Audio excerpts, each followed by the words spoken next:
Hello LabTech learner. So today's topic is DNA replication in prokaryotes. Okay. After this, we will discuss the replication in eukaryotes.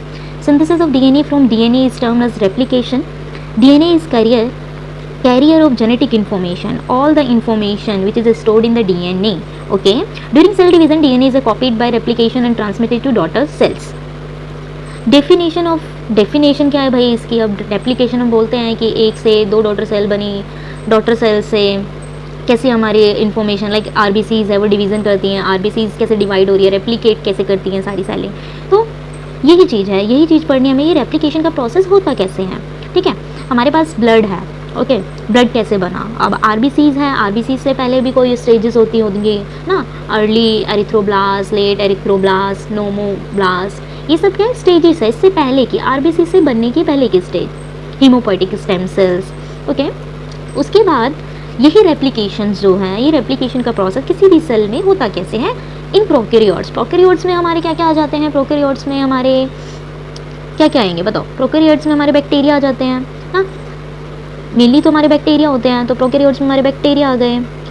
Bacteria के बाद bacteria, normally हम किसकी study कर रहे हैं? Bacteria की जो सेल्स हैं, ऑर्गेनेली, अगर ऑर्गेनेली तो नहीं प्रेजेंट होती बैक्टीरिया में, बट बैक्टीरिया भी तो डिवाइड करते हैं ना, यू नो कि बैक्टीरिया कॉलोनी फॉर्म करते हैं।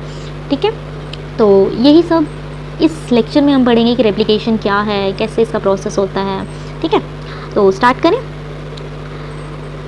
There are about 3 billion base pair of DNA in our genome, all of which is accurately copied and divided equally during cell division. DNA replication is a semi-conservative method. Semi-conservative, which means one contain the new and one other old strain. The semi-conservative मतलब एक parent cell से होगा और दूसरा हमारा new मतलब daughter cell से बनेगा। तो ये होता है हमारा सेमी कंजर्वेटिव मेथड। ये मैं आपको दिखा रही हूँ, ये मेरे पेरेंटल सेल से हैं, ओके, और ये मेरा न्यू है, न्यूली फॉर्म। तो this is our new, this is our हमारा ओल्ड। उसके बाद the DNA replication is a semi-conservative method, meaning each strand in the DNA double helix acts as a template for the synthesis of a new complementary strand. This process starts with a two parent strand that act as a template for the two newly formed double helix containing one new and old strand. Means we have parental, okay, this is the parental DNA, okay, and this will our newly synthesized DNA, okay. So we get one parental, okay, and one daughter. This we call semi conservative. अब ठीक है यार, हमें पता चल गया replication एक semi conservative method है। अब इसकी रिक्वायरमेंट, रेप्लिकेशन के लिए क्या क्या रिक्वायरमेंट चाहिए? अब प्रोकैरियोट में बैक्टीरिया हैं, अब इस रेप्लिकेशन को पूरा करने के लिए क्या क्या रिक्वायरमेंट चाहिए? DNA A, DNA B, DNA C and DNA polymerase. ये 4 चीज़ें चाहिए प्रोकैरियोट्स में DNA रेप्लिकेशन के लिए। Replication of DNA in prokaryotes occur in 3 steps. हमें पता है कि रेप्लिकेशन चाहे वो प्रोकैरियोट्स में हो या यूकैरियोट्स में 3 स्टेप्स में होता है, इनिशिएशन, इलोंगेशन और टर्मिनेशन। ठीक है, इनिशिएशन में क्या होता है कि replication start at the specific site called origin of replication. जो हमारा रेप्लिकेशन स्टार्ट होता है ना, वो एक स्पेसिफिक साइट से स्टार्ट होता है। उस साइट को हम बोलते हैं origin of replication, ori site बोलते हैं। ठीक है, and this is the site from where every time the replication will begin. ये वो साइट है जहाँ से रेप्लिकेशन हमेशा स्टार्ट होगा। Prokaryotes have a single origin of replication site while the eukaryote have multiple origin site. Prokaryote के पास single origin of replication की साइट प्रेजेंट होती है, यूकैरियोट्स में multiple origin of a site present होती हैं। Okay, in the prokaryotes it is referred as a ori and it is approx 245 base pair. जो prokaryotes की ओराइक साइड है वो 245 बेस पेयर की होती है। ठीक है, और ये हमारी कंपोज्ड होती है 9 nucleotide motif and it's 13 base pair sequence से। 9 मर में भी क्या होते हैं, इसके 5 रिपीट टाइम्स ये कंपोज्ड होगी, बट 13 मर सीक्वेंस में ये ओनली 3 टाइम्स रिपीटेड होती है। जैसे कि आप इस डायग्राम में देख सकते हो कि जो 9 बेस पेयर वाली मोटिफ है, जैसे हम 9 मर भी बोलते हैं, ये हमारी 5 रिपीट कॉपीज से मेडअप होता है। 1 2 3 4 5, ठीक है, मेंशन 2 3 4 5 रिपीट हो गई। और जो हमारी 13 बेस पेयर है, ये हमारी 3 रिपीट, 1 2 3 कॉपीज। और इसका जो बेस पेयर है T T A T C C A C A, 9 base pair, जो पूछा जाता है कभी कभी 9 बेस पेयर वो कौन से हैं, तो आप याद कर सकते हो T T A T C C A C A. और 13 बेस पेयर, ये 13 बेस पेयर, ठीक है। ये प्रोकैरियोट की साइट है, जैसे ये हमारे प्रोकैरियोट्स हैं। प्रोकैरियोट की एक सिंगल साइट है ओराई, ठीक है। अब ओराई साइट में भी एक कंपोज होती है, इसी को मैंने जूम करके दिखाया है यहाँ पे कि ये 9 मर और 13 मर, 9 मर में 5 रिपीट्स और 13 मर में 3 रिपीट्स, ओके। डीएनए ए, अब क्या होता है, सबसे पहले हमारा डीएनए ए प्रोटीन आता है। अब डीएनए ए प्रोटीन तो आ गया, अब आने के बाद वो क्या करेगा, डायरेक्टली बाइंड हो जाता है 9 बेस पेयर वाले न्यूक्लियोटाइड मोटिव रिपीट से और एक बैरल लाइक स्ट्रक्चर फॉर्म कर देता है, which the DNA gets wrapped, जहाँ पर क्या डीएनए उससे रैप्ड हो जाता है, ठीक है। This generate the torsional stress.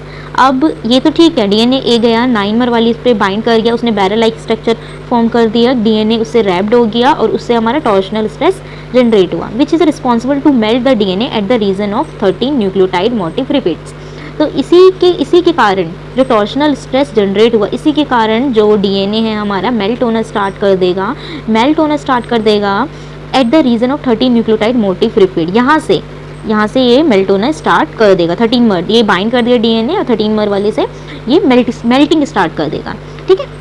उसके बाद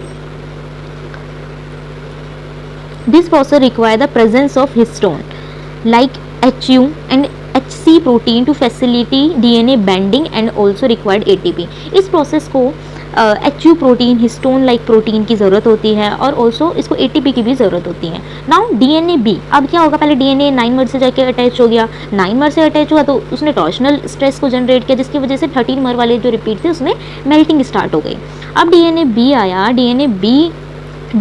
आया with the help of DNA C loader के साथ bind to the replicating fork region, ठीक है। वो क्या करेगा, लोडर के साथ, डीएनए सी लोडर के साथ बाइंड, डीएनए भी आएगा, help of DNA C loader binds to the replicating fork region. अब जो हमारा मेल्ट हो रहा है 13 मर वाला sequence, fork replication fork region एक प्रोड्यूस कर रहा है, तो उससे जाके डीएनए भी अटैच हो जाएगा। डीएनए भी जनरली क्या है, एक हेलिकेज एंजाइम है, requires ATP to break hydrogen bond, ठीक है। डीएनए भी हेलिकेज एंजाइम है जिसको एटीपी की जरूरत होती है for the breakdown of a hydrogen bond. The function of DNA B helicase open the DNA helix by breaking hydrogen bond between nitrogenous pair. The DNA gyrase in prokaryote single stranded binding protein are bound to the replicating fork region. DNA gyrase और single standard binding protein आएंगे, उसके बाद वो replicating, जो हमारा DNA है ना, ये ओपन हो रहा है, ये डबल हेलिक्स है, अब इसकी फोर्क ओपन होते जा रही है, ये चीज़ ओपन होते मेल्ट होते जा रही है, ओपन होते जा रही है, तो सिंगल स्टैंडर्ड बाइंडिंग प्रोटीन आके यहाँ पे बैठ जाएंगे, डीएनए गायरेज आ जाएगा इसी रेप्लिकेशन फोर्क पे, okay. Helicase further unwind the DNA in both direction so to permit entry of a primase and RNA polymerase. अब हेलिकेज डीएनए की अनवाइंडिंग करेगा दोनों स्ट्रैंड से इन बोथ डायरेक्शन, ताकि हमारे प्राइमेज और आरएनए पॉलीमरेज की एंट्री हो सके। The DNA polymerase 13 will bind to the region and form replisome. अब क्या होगा, डीएनए पॉलीमरेज 3rd आएगा, वो बाइंड कर जाएगा रीजन से और फॉर्म करेगा रेप्लिजोम। सेकंड ये हो गया नॉर्मल हमारा इनिशिएशन प्रोसेस। इनिशिएशन में कुछ भी नहीं है कि 13 मर और 9 मर सीक्वेंस होती है, 9 मर 5 रिपीट, 13 मर हमारी 3 रिपीट। डीएनए ए आया, 9 पे अटैच होने का टॉर्शनल स्ट्रेस बढ़ा, टॉर्शनल स्ट्रेस जब बढ़ेगा तो 13 मर वाली जो यूनिट्स है हमारी रिपीट्स यूनिट जो है वो मेल्ट होना स्टार्ट कर देगी। मेल्टिंग जब होगी तो हमारा डीएनए बी आएगा, डीएनए बी को रिक्वायरमेंट चाहिए एटीपी की, एटीपी जब चाहिए तो वो क्या करेगा, डीएनए बी वो हाइड्रोजन बॉन्ड्स, जो भी हाइड्रोजन बॉन्ड्स हैं उनको ब्रेक डाउन करेगा, breaking hydrogen bond between the nitrogenous base और डीएनए गायरेज, फिर हमारे DNA gyrase single strand binding protein ये सब आएंगे और रेप्लिकेशन फॉर्म्स से जाके अटैच हो जाएंगे and the DNA polymerase 3rd will bind to the region and form replisome. Second आता है elongation. Now the stage is set for the initiation of synthesis and elongation to process, but this occurs in 2 mechanistically different pathway. कौन से, the 5 to 3 prime template strand and 3 to 5 template strand. Elongation 2 pathways में हो रहा है। Synthesis of a leading strand synthesis of leading strand or synthesis of the lagging strand. The DNA daughter strand that is synthesized continuously on 5 prime to 3 prime template is called the leading strand. The DNA polymerase third synthesized DNA by adding 5 prime P of deoxynucleotide to 3 prime OH group. 5 prime phosphate की तरफ जो 5 prime phosphate की तरफ deoxyribonucleotide DNA polymerase आएगा, bind करेगा DNA से 5 prime phosphate वाली तरफ डीएनए के, ठीक है, to 3 prime OH group of the already presenting fragment, this chain grow in a 5 to 3 prime direction and this reaction catalyse by DNA polymerase third. ये होता है हमारी leading strand. Synthesis of the lagging strand, synthesis of second आती है हमारे synthesis of lagging strand. Lagging strand में क्या होता है 3 to 5 prime template discontinuous complex में सिंथेसिस करते हैं जिसको लैगिंग स्ट्रैंड बोलते हैं. सिंथेसिस ऑफ ओकाजाकी फ्रेगमेंट, इसी में इलोंगेशन के प्रोसेस में एक स्टेप और आता है synthesis of Okazaki fragment. To the RNA primer synthesized by primosome 1000 to 2000 nucleotide are added by DNA polymerase third to synthesize Okazaki fragment. Okay, excision of RNA primer. अब क्या होगा when the Okazaki fragment synthesis was completed up to RNA primer, then the RNA primer was removed by DNA polymerase 1 by using 5 to 3 prime exonuclease activity. अब ठीक है, सब कुछ हो गया, हमारा DNA बन चुका है. एक हमारा कॉन्टिन्यूस मैनर में बनेगा लाइक ऐसे नॉर्मल, और एक हमें पड़ेगा फ्रेगमेंट्स में बनता है, ठीक है. तो अब क्या होगा, आरएनए पॉलीमरेज का यहाँ पे काम खत्म हो चुका है. अब इस आरएनए पॉलीमरेज को हमें हटाना भी है तो हम डीएनए पॉलीमरेज फर्स्ट की हेल्प से आरएनए पॉलीमरेज को रिमूव कर देंगे. ओके, उसके बाद filling the gap nick translation. The gap created by the removal of a primer is filled up by DNA polymerase 1 using the 3 prime OH of the nearby Okazaki fragment by its polymerizing activity. Joining of the Okazaki fragment, okay, और जो gap रह जाएगा removal of a primer, उस gap को हम DNA polymerase 1 की help से उसको fill कर देंगे. After that joining the Okazaki fragment, अब जो fragments जो lagging strand में है उसको भी तो हमें देखना है ना, तो उसको क्या करेंगे हम. Finally the fragment are sealed by DNA ligase. DNA ligase, it is an enzyme which catalyze the formation of phosphodiester bond. The enzyme require NAD for during this reaction. अब DNA ligase की वजह से मतलब help करके अब हम इन Okazaki fragment को, जो ये दूर दूर ओकाजाकी फ्रेगमेंट बने हैं, इन दोनों को ज्वाइंट कर देंगे DNA ligase की हेल्प से, ठीक है. थर्ड स्टेप है हमारा termination. Termination occurs when the two replicating fork meet each other on the opposite side of the circular E. coli DNA.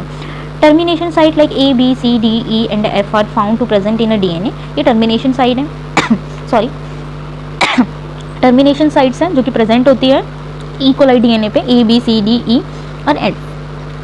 Prokaryote में mostly A, B, C, D, E, F are found to present in a DNA. Termination at this site are possible because at this site टस protein termination utilizing substance will bound to DNA B protein and inhibit its helicase activity. Okay, तो टस protein आएगा and then the replication will be stopped. This is the theory, this is the notes of DNA replication in prokaryotes. अब मोटा मोटा हम पढ़ लेते हैं यार, डायग्राम से समझ लेते हैं कि डायग्राम में क्या लिखा है. देखो मैंने आपको ये पहले बता रखा है, 9 मर वाली रिपीट्स 5, 13 मर वाली रिपीट्स 3. अब जो 13 मर होती है, 13 मर 80 रिच सीक्वेंस बहुत ज़्यादा होते हैं, 80 रिच सीक्वेंस बहुत ज़्यादा है. DNA A आया, ठीक है. DNA A बाइंड कर जाएगा DNA A प्रोटीन. आप देख सकते हो DNA A प्रोटीन आया, बाइंड कर गया इस वाले रीजन पे. अब 13 मर जो रीजन है ये मेल्टिंग स्टार्ट कर देगा, ओपन मतलब हेलिक्स खोल देगा, थोड़े थोड़े मेल्टिंग स्टार्ट हो जाएगी DNA की. DNA coils around the protein induced topological state cause denaturation of 80 rich region. ठीक है, जो इसका 80 rich से ये कंपोज होता है हमारा 13 मर, ये denaturation of 80 rich region इसका स्टार्ट होने लगेगा. ओके, अब SSB प्रोटीन यहाँ पर आएंगे. SSB दिख रहा है, ये ओपन कर दिया, ये हेलिक्स दिख रहा है ना आपको, ये ओपन कर दिए क्योंकि ये 13 मर वाला सीक्वेंस है यहाँ पे रीजन. ये देखो SSB प्रोटीन यहाँ के बाइंड्स हो गए. इसके बाद DNA C और DNA B helicase enzyme, C इसका लोड है, इन दोनों के साथ आया, ये आगे की एक्टिविटी कर रहा है अपनी. DNA गायरेज यहाँ पे आके बाइंड कर गया ताकि कोई भी अगर कोइल्ड होता है हमारा DNA, सुपर कोइलिंग ना हो जाए. ठीक है, DNA गायरेज यहाँ पे आके DNA पॉलीमरेज थर्ड भी आ गया यहीं पे, और यहीं प्राइमेज आ गया. DNA G प्रोटीन प्राइमेज है ये, ठीक है. DNA G प्रोकैरियोट्स में प्राइमेज का जो नाम दिया है DNA G. डीएनए जी पॉलीमरेज थर्ड बाइंड कर गया, डीएनए गाइडेज इस 13 वाले सीक्वेंस जो हमारा रेप्लिकेशन फोर्क बनी है उससे बाइंड कर गया। उसके बाद क्या हुआ, डीएनए पॉलीमरेज थर्ड, अब डीएनए पॉलीमरेज थर्ड का ये जो थंब लाइक स्ट्रक्चर होता है, तो इसमें क्या होता है, इसमें बीटा क्लैम्प दो होते हैं, लैगिंग कॉम्प्लेक्स के लिए, एक लीडिंग कॉम्प्लेक्स के लिए। ये टाउ अल्फा, ठीक है, ये अल्फा के दो, ये टाउ बीटा क्लैम्प, तो ये सब यूनिट से बना होता है, ठीक है, 10 सब यूनिट से बना होता है डीएनए पॉलीमरेज। उसके बाद डीएनए पॉलीमरेज थर्ड हो गया, अब से सिंथेसिस करवाना स्टार्ट कर देगा। ये दिख रहा है आपको कि ये डीएनए हमारा बन रहा है, ये इस साइड पे डीएनए हमारा बन रहा है। ये एक मिनट, ये आप देख सकते हो, ये और ये लीडिंग यहाँ जा रही है, लैगिंग यहाँ जा रही है। Okazaki fragment and DNA polymerase 1, leading और लैगिंग स्ट्रैंड हमारी सिंथेसिस हो रही है। अब ओकाज़ाकी फ्रेगमेंट में अब मुझे इस जो आरएनए मैंने प्राइमर लगाया है उसको रिमूव भी करना है, तो डीएनए पॉलीमरेज 1 की हेल्प से मैं आरएनए जो हमारे प्राइमर है उसको रिमूव कर दूंगी, ओके। और ओकाज़ाकी फ्रेगमेंट मैं अपना डीएनए लाइगेज से की हेल्प से उसे ज्वाइन कर दूंगी। उसके बाद उसका टर्मिनेशन, और टर्मिनेशन के लिए क्या है, टस प्रोटीन आया, और वी नो कि हमारी साइट्स प्रेजेंट होती हैं, ये रही साइट्स, ठीक है, ADEIHBC JGF। तो टस प्रोटीन यहाँ आके बाइंड्स कर देते हैं। जब ये बाइंड्स कर जाते हैं ये स्पेसिफिक रीजन पे, जो इनका रीजन दिया हुआ है, तो ये ऑटोमेटिकली क्या हो जाती है, जो ओराई साइट है, जो रेप्लिकेशन है, वो हमारा स्टॉप हो जाता है प्रोकैरियोट्स में। This is the video. If you like my video please subscribe my channel, और प्लीज़ प्रमोट कर दीजिए इस चैनल को। अगर आपको नोट्स भी आपको चाहिए तो मुझे मैसेज कर सकते हो, टेक्स्ट कर सकते हो, कमेंट में डाल सकते हो, ठीक है। Bye bye.